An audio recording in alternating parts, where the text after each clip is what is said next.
अस्सलाम वालेकुम स्टूडेंट्स। आज का हमारा टॉपिक है disorders of digestive system. Digestive system के डिसऑर्डर के बारे में पढ़ेंगे। उसमें हमारे पास क्या क्या आ जाते हैं। डायरिया आता है, हार्टबर्न आता है, कॉन्स्टिपेशन है, अल्सर है, गैस ट्रबल है।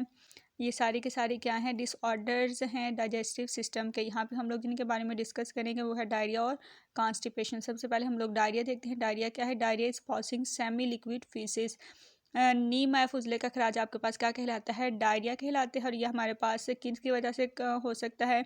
इन्फेक्शंस की वजह से हो सकता है, आलूदा खाना वगैरह खाने की वजह से, या फिर मेडिसिन का रद्द अमल की वजह से, या फिर परेशानी वगैरह की वजह से डायरिया आपके पास हो सकता है।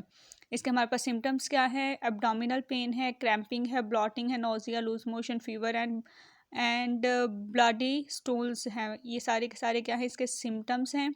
डायरिया की वजह से बहुत ज़्यादा डिहाइड्रेशन हो जाती है। डिहाइड्रेशन का कम करने के लिए आप क्या करते हैं? बहुत ज़्यादा पानी हमें पीना चाहिए, नहीं तो क्या हो सकता है, हमारी बॉडी में पानी की कमी हो सकती है।